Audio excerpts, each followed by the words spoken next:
Shalom Vracha Beshem Hashem Naaseh Venatzir Shniske la Gdil Torah la Dira Betachlit Shairat Shamayim. On m'a commandé aujourd'hui un cours Be'ezrat Hashem acheté par Isabelle à Yekara jeudi 1er du mois de juillet et le 21 du mois de Tammuz Lechaim Tovim Ushalom Shniske Liyeshuot Venechamot. Donc le sujet d'aujourd'hui qui a été demandé, c'est sur un défunt protège et guide sa descendance. Donc acheté par Isabelle, Laurence et Maryse Eden pour l'élévation de l'âme de leur maman, Semcha, Denise, Beya, Bat Eugène, Zichron Livracha, qu'elle prie dans le ciel pour elle, pour leur réussite, pour un bon zivoug, une bonne teshuva et tout ce qu'elle désire, Be'ezrat Hashem Yitbarach. Alors effectivement, c'est un sujet qu'on a souvent développé ensemble, Be'ezrat Hashem Yitbarach, le fait de perdre quelqu'un dans ce monde, c'est loin d'être la finalité d'une vie. Car le but des mitzvot, comme on le voit pour Abraham, Yitzhak et Yaakov, pour lequel le Créateur du monde a tout promis et n'a rien donné. Comme il le dit dans la paracha de Vaera, Ushmi Hashem lo nodati lahem. J'ai tout promis à Abraham, Yitzhak et Yaakov, Vaïten lecha Elokim, Ital Hashamaim, Umishmane Haaretz, Zerov Dagan Vitirosh. Akadosh Baruch Hu, il a tout promis à Abraham. Je ferai de toi un grand peuple. On n'a pas vu de grand peuple à l'époque d'Abraham. Il a tout promis à Yitzhak. On a vu qu'il n'a même pas pu sortir du pays et qu'il était limité dans la famine alors que Dieu lui a promis la richesse. Il a tout promis à Yaakov d'être le maître du monde et des cieux et il a été esclave pratiquement et arnaqué par Lavan. Pourquoi tout cela? Tout simplement pour que, à leur mort, toutes les mitzvot qu'ils ont mises en pratique pourront accompagner et servir leur descendance. Du fait, ne pas s'étonner quand on voit beaucoup de personnes qui, Baruch Hashem, font la Torah et les mitzvot, et on ne comprend pas pourquoi on aurait l'impression d'extérieur de ne pas voir Dieu avec eux. On a l'impression que tout ce qu'ils font, c'est pas que ça sert à rien, mais bon, tu vois là, tu fais de la tzedaka, tu pratiques le Shabbat, tu fais beaucoup de mitzvot autour de toi, tu fais même venir des rabbanim à la maison pour divulguer de la Torah. Il y a tellement de belles choses qui sont faites au sein du peuple d'Israël. Mais on n'en voit pas pour autant des miracles se concrétiser, quoi qu'il y en ait. Je dis pas qu'il n'y en a pas, mais dans la généralité, on voit pas cela. L'une des raisons principales est justement le thème qui a été demandé ici. C'est que Akadosh Baruch Hu, Boré Olam, il tient absolument à ce que les mérites de ces mitzvot qui sont ici présents, étant donné que dans le monde de vérité, on a toutes les vérités devant nous, tous les sujets sont devant nous. Alors il est préférable avec du mérite quand on a par exemple de l'argent dans les mains et qu'on nous propose une affaire dans une ville, ok? Eh bien, l'affaire que je vais faire dans la ville, je peux la faire ou pas la faire, mais est-ce que je sais que c'est la meilleure affaire de la ville ou pas? Si par contre, par miracle, j'avais la possibilité de connaître toutes les bonnes affaires de toute la ville, est-ce que je vais me lancer dans la première affaire que je vais faire? Tchouvai, l'eau. C'est exactement ce qui se passe pour celui qui est vivant et celui qui est mort. De là où nous sommes, quand on est vivant, on voit que ce que l'on voit. On dit voilà, je vais mettre une tzedaka, comme ça lui va guérir, comme ça lui va faire ceci, comme ça lui va faire cela. Mais on ne connaît pas réellement les tenants et aboutissants des résultats que nos efforts ou nos demandes nous mèneraient à aboutir. Ça me rappelle l'histoire de cette femme qui avait un mari qui était pratiquement mourant et qui a fait un don énorme à une yeshiva pour qu'il guérisse et après elle l'a fait maigrir et après elle lui a donné un truc de fou. Sauf il est devenu non seulement guéri, non seulement beau gosse et il l'a quitté pour une goya. Elle dit, alors quoi, j'ai fait tout ça pour me retrouver moi en bas de l'échelle? C'est-à-dire qu'elle a vu ce qu'elle a vu, elle a compris ce qu'elle a compris, elle s'est retrouvée avec une ingratitude énorme. Je lui ai dit, regarde, fais très attention, ne regrette pas ta mitzvah. Si de toi est pris quelque chose, c'est pour que ta descendance puisse demain se marier. C'est-à-dire qu'en d'autres termes, si tu n'acquiers pas du mérite, en disant devant le trône divin, maître du monde, regarde comment j'ai prié, j'ai donné de l'argent pour mon mari, j'ai tout fait, et qu'est-ce que j'ai eu comme résultat? Il m'a trahi. Alors si ma descendance te trahit, toi, t'es pas plus que moi, tu peux pas aussi leur donner un bon zivoug. Mais pour pouvoir dire ça, il faut acquérir du mérite. Et ainsi donc, comme vous l'avez bien compris, c'est par le mérite de ceux qui sont partis qu'on vit aujourd'hui. Le Rahim HaKadosh a écrit que la terre d'Eretz Israël reviendra un jour au peuple d'Israël, il y a plus de 250 ans de cela. Pourquoi? Parce que, comme ça dit le Rahim, on a tellement, nous les tzadikim, souffert en Israël, sans manger, sans boire, attaqués, remis en question, spoliés, déplacés, critiqués. On a tellement pris sur nous qu'on a acquis du mérite pour que le peuple un jour puisse revenir sur sa terre. Et c'est pareil, quand on veut laisser un héritage à ses enfants. Si moi, par exemple, j'arriverai un jour à avoir un capital et que je le jette au casino, je vais dans des jeux, je mets tout à l'hôtel et que je pars de ce monde et que j'ai fini les caisses, qu'est-ce que je laisse à mes enfants? Des caisses vides. Mais si vous avez bien remarqué un truc, je voudrais vous poser une question simple. Quand vous avez des problèmes très sérieux, là où il n'y a pas trop de solutions, la plupart d'entre nous avons connu nos grands-parents. Est-ce qu'on va sur leur tombe? Non. Quand on a perdu nos parents, est-ce qu'on va sur leur tombe demander de l'aide? Non. On entend souvent le mot « je vais aller pèleriner ».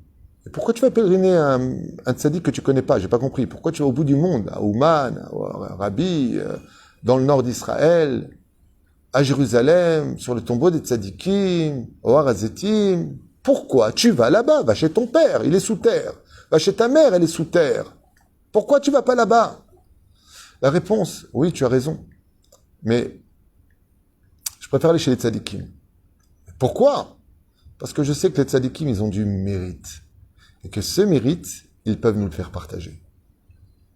Étant donné qu'ils ont du mérite, si je vais prier, ils ont un droit de pouvoir, un droit de passer devant le trône divin et de dire « Je voudrais que cette fille se marie en bas ».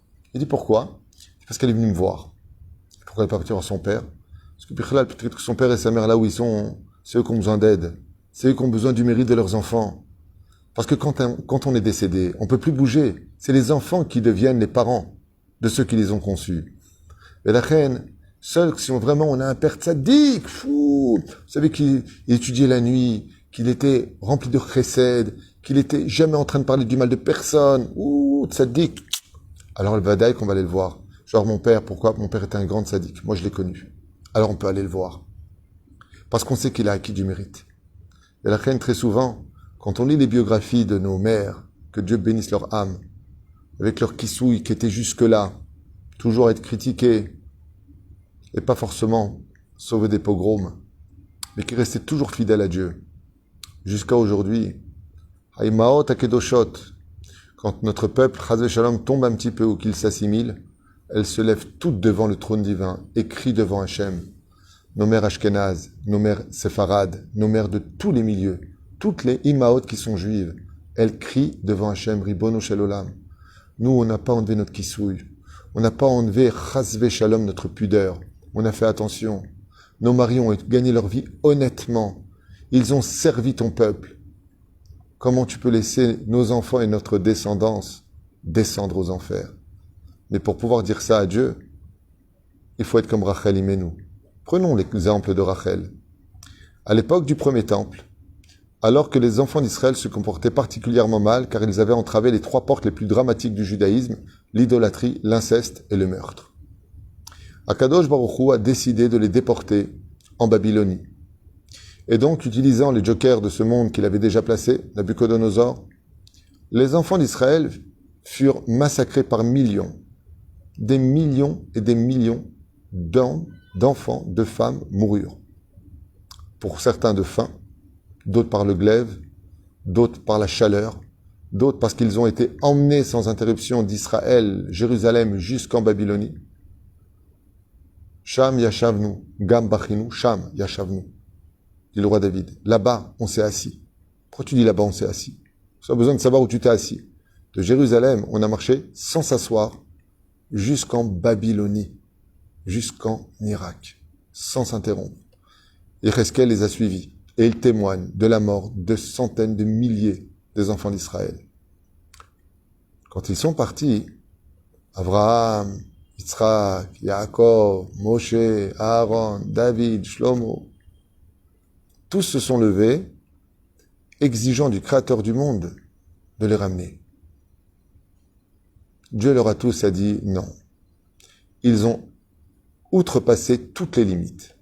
Alors une petite femme, fois de plus, une petite femme s'est levée, du nom de Rachel, la femme de Yaakov Avinu. Elle a dit, maître du monde, je comprends pas. Moi, je devais me marier avec Yaakov. C'est ma sœur qui a pris ma place. C'est moi qui lui ai mis sa robe. C'est moi qui lui ai donné les simanim, les 3 codes que m'avait donné Yaakov. C'est moi qui lui ai appris les lois de la Nida. C'est moi qui lui ai appris les lois de la Chala. C'est moi qui lui ai appris les lois des 2 bougies de Shabbat. C'est moi qui ai dû être caché sous le lit, parce que la voix de ma sœur était plus grave que la mienne. Et afin que dans l'obscurité, ils ne reconnaissent pas sa voix, je suis sorti de dessous le lit pour me mettre à la hauteur de ma sœur pour répondre en fin de compte à Yaakov. Le jour de mon propre mariage, je n'avais que du bonheur pour ma sœur, alors que c'était ma place pour l'homme que j'aimais le plus au monde. Akadosh Baruch Hu lui a dit, ton mérite est si grand que par ton mérite à toi, je ramènerai les enfants d'Israël. Alors Rachel est morte. Elle est morte pour plusieurs raisons. Mais l'une des raisons qui est en rapport avec notre chiour, c'est qu'elle est morte pour n'utiliser aucun mérite, si ce n'est que pour ramener de captivité, 70 ans plus tard, les Bnei Israël pour la reconstruction du 2e temple. Car Mevim Chazal. Et c'est pour cela que, Bezrat Hashem Itbarach, on a le devoir, on a le droit de demander à nos parents dans le ciel d'intercéder devant le trône divin pour qu'on trouve un bon zivoug, pour qu'on puisse, Bezrat Hashem, grandir en Torah, pour qu'on puisse toujours rester en connexion avec le monde d'en haut. Car tout comme il n'y a pas de haut sans bas, il n'y a pas de bas s'il n'y a pas de haut. Ce qui fait d'un bas le monde sur terre dans lequel on est, c'est parce qu'il y a un monde d'en haut, sinon il n'y a pas le monde d'en bas. On serait dans un monde intermédiaire. Et la reine, il n'y a pas de possibilité sur terre pour nous de nous en sortir, si ce n'est pas par le mérite de ceux qui nous ont devancés, de ceux qui nous ont, Baruch Hashem, mis au monde. Cette même filiature, cette même action que nous avons, B'Siata d'Ishmaïa, avec nos morts, on fait l'Askara, on rappelle leur nom, on fait des mitzvot pour eux. Par exemple, l'Askara d'une maman, l'Askara d'un papa ou d'un frère ou d'une sœur, ou d'un fils ou d'une fille, lo aleinu velo alechem. On fait l'Askara. Qu'est-ce que fait l'Askara? Il y a des Dvar Torah, on parle de Torah, on fait des prières, on fait des bénédictions sur la nourriture. Baruch Hashem. Tout ça pour l'élévation de leur âme. Mais, sois intelligent. Quand tu élèves l'âme de quelqu'un qui n'est plus de ce monde, et grâce à toi maintenant, tu lui donnes du mérite, tu le montes. En réalité, qui est le bénéficiaire? C'est celui qui l'a fait monter. Alken, je finirai juste avec quelque chose de si important. À moins que vous ayez des questions, et si c'est le cas, il faut les écrire en gros caractères, en gras. Eh bien, quand une personne fait l'aïloula d'un tzaddik, de façon régulière, sans jamais rater, il prend sur lui l'aïloula de Choni Ma'agal, Rabbi Akiva, Rabbi Yehuda Bar Ilai, Rabbi Shimon Bar Yochai, Rabbi Meir Balanes, tous les tzaddikim que nous avons, grâce à Dieu, la liste est longue. Qu'il sache que le jour où il partira de ce monde, c'est ce même tzaddik qui viendra le chercher le jour de sa mort. Lama. Parce que comme tu as fait quelque chose pour que lui s'élève encore plus dans les mondes supérieurs par l'honneur que tu lui as fait, les bénédictions que tu as organisées pour lui, le fait d'avoir acheté de la nourriture, le fait d'avoir dépensé aussi du temps pour lui, de lire ce qu'il a écrit ou laissé comme héritage spirituel, eh bien, comme tu l'as fait monter plus haut, de là où il est, lui, il peut te hisser encore plus haut du monde dans lequel tu te trouves en bas. Et c'est pour cela qu'on a tout intérêt de ne jamais imaginer une fraction de seconde que la mort, c'est les adieux d'une personne, mais juste le sachakol, savoir qu'il est passé dans un autre lieu où on ne peut pas ni le voir pour l'instant, ni l'entendre pour le moment, mais que lui, par contre, est attaché à nous par une corde spirituelle qui pourrait nous permettre à nous de monter beaucoup plus haut par le mérite de ceux qu'on a su aider à y arriver, à y accéder, et surtout à aimer pour le meilleur Bezrat Hashem des Triat Hametim, de la résurrection des morts. Car Bezrat Hashem eviim rabotenu alem shalom, sheniske le yeshuot venechamot, et de comprendre que si le cimetière s'appelle en hébreu Bet Hachaim, la maison des vivants, c'est parce que là-bas rien n'est mort. Le monde, pour qu'on acquiert encore plus de mérite, pour que nos enfants eux-mêmes acquièrent encore plus de mérite, et ce, jusqu'à l'infini. A Bo Goel Tzedek Bimhera Biamenu Amen. Il va que cette étude que nous avons faite apporte Bezrat Hashem un grand réconfort à la Nifteret, Hashem Verichotov B'Choshar B'Shamayim, Simcha Denis Beya, Bat Eugène, Zichrona Livracha, et qu'elle apporte un bon zivouk Bezrat Hashem pour Isabelle, Laurence et Maryse Eden, Bezrat Hashem, une grande teshuva, un bon zivouk Agoun. Et je finirai juste en une phrase tellement importante. N'oubliez pas, avant de partir à 120 ans de ce monde, d'acquérir le plus de mérite possible, le plus de points possible. Vous savez, quand on joue au flipper, l'élève Alpha Dalim, ting, ting, ting, on fait du chiffre. D'accord, dans tous les jeux comme ça, le monde dans lequel on est, nous permet de ramener le maximum de mitzvot possible. Alors n'hésitez pas à en ramener parce que vous en avez besoin, mais surtout votre descendance comptera sur vous quand elle viendra faire votre askara en disant est-ce que Bezrat Hashem, toi aussi du ciel, tu peux intercéder pour moi, est-ce que toi, tu as beaucoup de points dans le ciel pour pouvoir nous élever du monde dans lequel nous sommes vers un meilleur domaine. Comme le disent les Chachamim, il arrive des fois que des mères et des pères ont eu un tel mérite dans le monde d'en haut, un tel mérite dans le monde d'en haut, que leur descendance peut être bénie pour 1000 générations de vivre dans l'opulence. C'est l'histoire de Rothschild, que j'aurais déjà raconté il y a très très longtemps, et que Bezrat Hashem, je vous conseille de lire. Comment est né le premier Rothschild de l'histoire, quelle mitzvah il avait fait pour que son Rav le bénisse pour toutes les générations qui viendront après lui jusqu'à la venue du Mashiach, que le porte-monnaie des Rothschild sera toujours plein. Il a fait une mitzvah extraordinaire, et on voit que le mérite d'un seul homme a été capable de bénir jusqu'à aujourd'hui une famille dont l'argent n'a jamais cessé de couler dans leur poche. Car Bezrat Hashem, le Kol Am Israël, eux c'est pour l'argent, les autres c'est pour la santé, les autres ça peut être pour des mariages, chacun son mérite. Ce qui est sûr et certain, c'est qu'il est préférable de ne rien dire, et quand on fait des mitzvot et que ça ne marche pas dans notre vie, c'est parce qu'en réalité, on garde ces mitzvot pour notre descendance qui, eux par contre, compteront sur nous. Et nous, dans le monde d'en haut, on se retournera vers nos anges blancs en disant « Attends, voilà mon petit-fils, il est malade, envoie 3 anges, je veux le guérir. » Tu peux payer la guérison, tu peux payer des ibougim, tu peux payer la alia à tes enfants, et tu peux aller plus loin que ça.